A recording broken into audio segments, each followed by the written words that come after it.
I gave up my master bedroom so my grandson could have space to study. The next day, my daughter-in-law turned my new room into a storage closet. But she didn't know I had planted a small recorder under her vanity weeks earlier. I'm 62. I've lived a full life, I think. I raised a son mostly on my own after his father left. I worked as a school secretary for 32 years. I paid off a small house in South Sacramento where I planned to retire. It wasn't much, but it was mine. Quiet, safe, close to the church and grocery store. I had my routines. I wasn't lonely. I had friends. I baked for the neighbors. I even joined a walking group. Then 4 years ago, my son Jacob called me. He and his wife Natalie had just bought a house in Elk Grove. He said they were struggling with childcare for Evan, their boy, who was 10 then. Natalie's job at the accounting firm was demanding, and Jacob was working late shifts with a fire department. They needed help. "Mom, we'd love for you to move in. It'll be good for all of us," he said. "Evan misses you." I hesitated. I loved my grandson, but giving up my home wasn't an easy choice. Jacob kept pushing. Said they had plenty of space. Said I'd have the master bedroom with my own bathroom. "No rent," he said. "You've done enough for everyone your whole life." Natalie said it too, smiling, always sweet when she wanted something. I gave in. I sold my house, gave some furniture to Goodwill, kept what I could, and moved in. At first, it felt okay. Evan and I got close. I drove him to school, packed his lunch, helped with homework. Natalie thanked me sometimes, but mostly she seemed distant. Always busy. I stayed out of her way. I paid $700 a month toward groceries and utilities, even though they said it wasn't needed. I wanted to contribute. The master bedroom was my one corner of peace. It had a view of the backyard and a large closet where I kept photos, clothes, little pieces of my life. That room made it feel like I hadn't entirely disappeared. About 2 months ago, Natalie started complaining about Evan's grades. "He needs space," she kept saying. "He's a teenager now. He can't study in the dining room." She brought it up more and more until finally she looked me in the eye and said, "Would you consider switching rooms with him? Just for a while?" I told her if it would help Evan, I'd do it. Jacob said, "Thanks, Mom. That means a lot." No one helped me move. I spent the weekend boxing up my things, dragging them down the hall to the smaller guest room. No windows, a narrow closet, no space for my books. But I told myself I was being selfish. It was for Evan. The very next day, I opened my new room to find it crammed with stuff. Boxes I didn't recognize. Storage bins labeled Christmas and camping. Bags of clothes, old electronics, even an exercise bike with a busted pedal. I stared at it for a full minute, thinking I must have walked into the wrong room. But it was mine. My new room. I asked Natalie about it later. She laughed and said, "Oh, we just needed somewhere to put those for now. There's no room in the garage." Then she said, "Thanks for understanding," like I had agreed to be their live-in maid. Something broke inside me then. Something small but final. What she didn't know. What no one knew was that I had already started to suspect something weeks before. I'd overheard her on the phone once, talking low in the laundry room. "She's still here," she whispered. "Like she's going to die in that master bedroom." I walked in on her, and she hung up fast. Smiled like nothing was wrong. So, I bought a small recorder online. Just something simple. I slipped it under her vanity, in the bathroom she shared with Jacob. It was a stupid hunch. But I left it there, checking it every few days, replacing the files. The night I moved into the storage closet, I stayed up in bed and listened. 3 hours in, I heard her talking to someone, maybe a friend, maybe her sister. She said, she finally moved out. I told Jacob to make her feel like it was her idea. Once Evan's done with finals, we're remodeling that bathroom. She'll have no reason to come in there again. Then she laughed. She acts like she's doing us a favor. Please. She's been living rent-free for years. And the other voice, also laughing, said, "You're doing God's work, girl. She's been running that house like a queen." Natalie replied, "Not anymore. This is her house now." Jacob just doesn't want to hurt her feelings, but I'm done tiptoeing. I played it back twice. Not because I didn't believe it, because I couldn't. I sat there holding that tiny recorder like it was radioactive. That room was the one thing I had left that felt like mine. And they planned it all. Manipulated me. Talked about me like I was just some freeloading old woman in the way. They thought I'd be too polite, too fragile to notice. But they forgot I've been underestimated my whole life. And now I had proof. After I heard the recording, I didn't sleep for 2 nights. I kept playing her words over in my head. This is our house now. Like I was a squatter. Like I hadn't sold my home, given up everything, just to be closer to the people I loved. The people who asked me to come, who begged me to help. I didn't say anything right away. I needed to think. I didn't want to make a scene if I wasn't ready to finish it. But something in me shifted. I stopped cooking meals. I stopped folding laundry. I let the dog bark in the backyard without running to hush him. I saw Natalie notice. She didn't say anything, but she started walking past me like I wasn't there. Like I was invisible. One morning, I went into the kitchen and saw a realtor's business card on the counter. I flipped it over. On the back, in Natalie's handwriting, it said, "Ask about comps plus Reno value if master converted." I stared at that for a long time. That same day, Jacob came home early from work. He looked tired, worn out. I asked him straight out, "Are you and Natalie planning to sell this house?" He looked caught off guard. No, what? No, Mom. Why would you think that? I told him about the realtor card. He looked at the counter, then back at me. "That's just for research," he said. "We were talking about maybe doing a small remodel. Adding a walk-in closet or something. Nothing serious." I asked, "So you're not planning to move? Or kick me out?" He sighed. "Mom, no one's trying to kick you out. But Natalie's been under a lot of stress lately. She feels like she doesn't have space in her own house." That word again. Her house. I said, "I pay rent here. I clean. I help raise your son. I gave up my home." He nodded like he agreed, but his eyes looked away.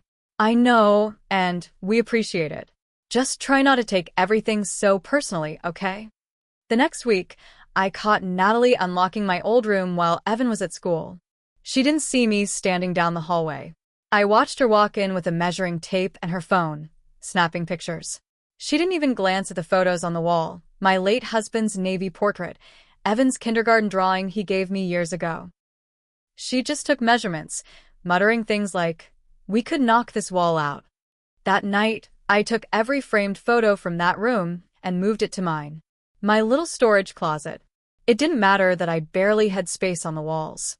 I made room. I sat on the bed and stared at those photos for hours. I miss my husband. I miss the feeling of being respected. 2 days later, Natalie told me I needed to start cutting back on my stuff. "We just need to be mindful," she said. "This isn't a storage unit. There's only so much room." I stared at her. She was standing in the doorway of the room they turned into a storage dump. Boxes of their junk still lined the floor, and she was telling me to cut back. Then she said, "I've been looking into assisted living options nearby. Just information, not saying you have to go. But it might be more comfortable for you. More age-appropriate." I don't remember what I said. I think I just walked away. That night, I made 4 copies of the audio recording. I saved it to a USB. I emailed one to myself. I printed a transcript. I even made a copy for my lawyer because I was starting to realize this might not just be about family anymore. This might turn into something bigger. I didn't know how far they were willing to go. But I was about to find out. I thought I was being paranoid. I thought maybe, just maybe, I was taking things too far. But then I saw the bank statement. It came in the mail addressed to Jacob. I wasn't snooping.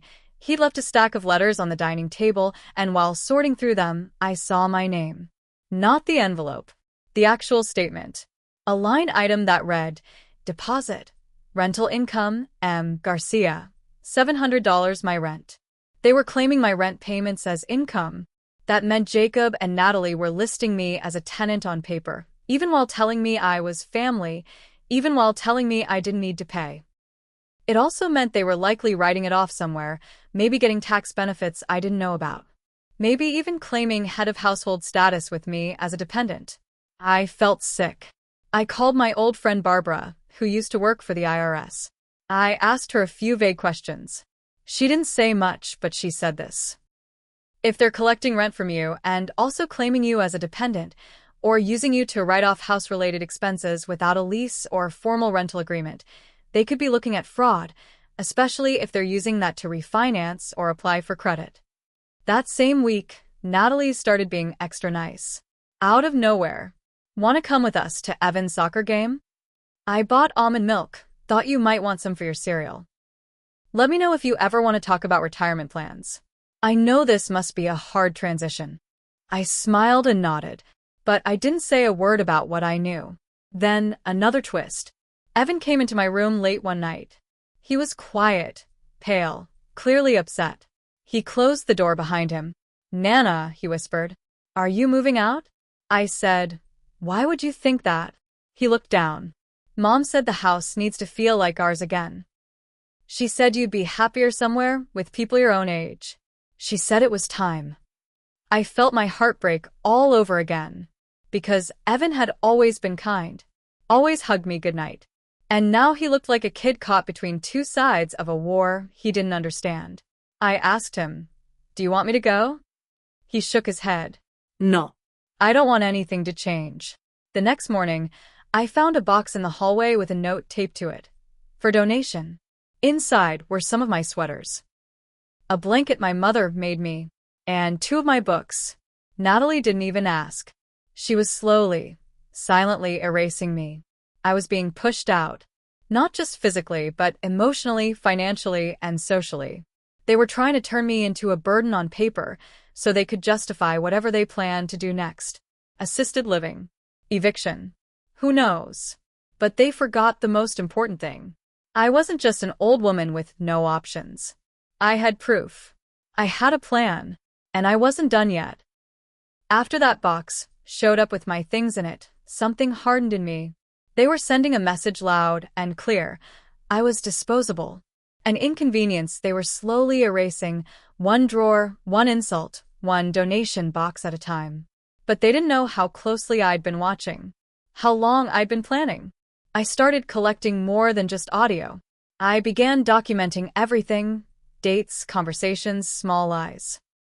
Every time Natalie spoke to me with that fake smile, I wrote down exactly what she said.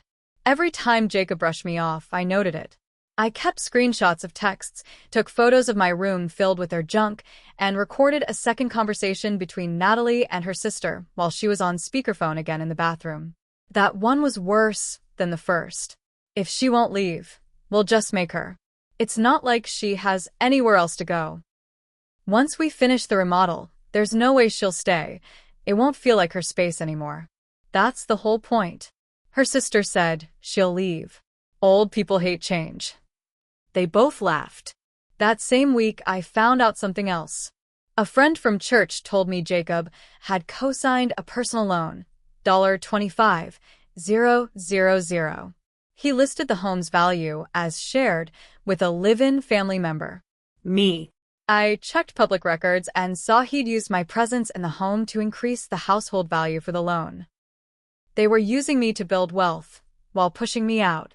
I took it all to an elder law attorney. Not because I wanted to sue, not yet, but because I needed to understand my rights.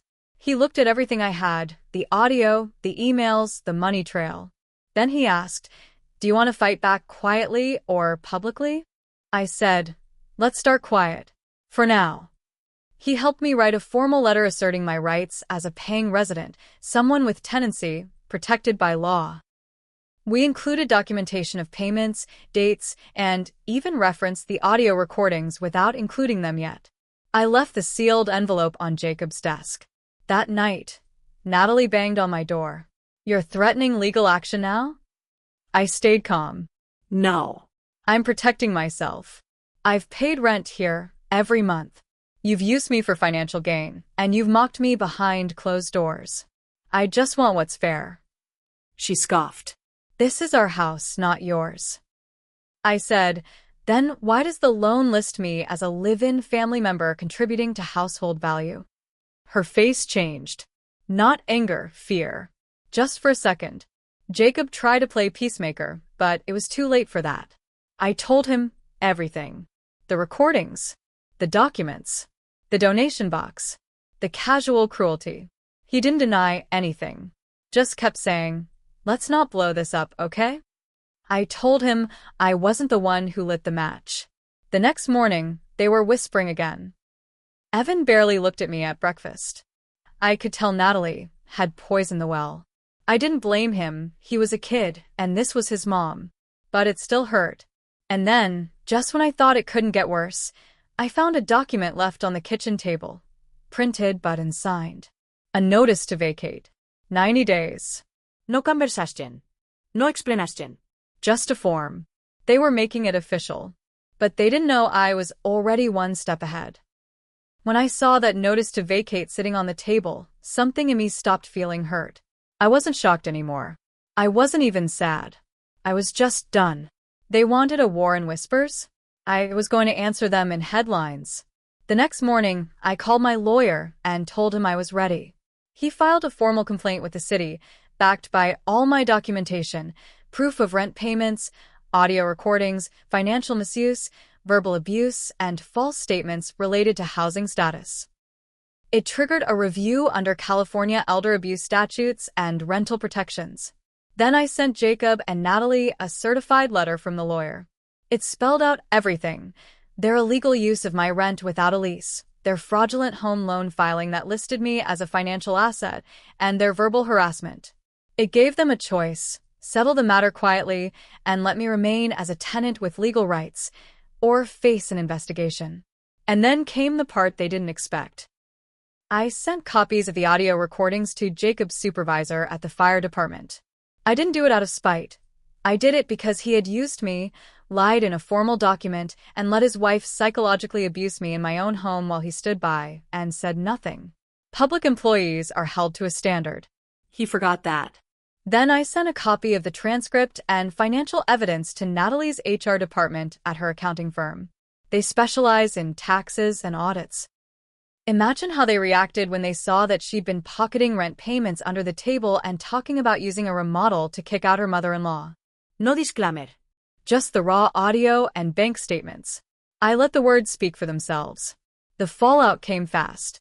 Jacob was placed on administrative leave pending review of his financial disclosures and home loan filing. Natalie? HR launched an internal audit. Her reputation at work tanked.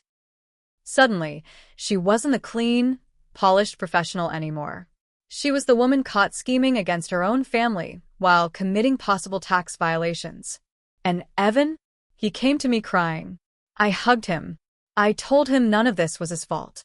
But I also told him the truth. People who love you don't let others be treated like trash.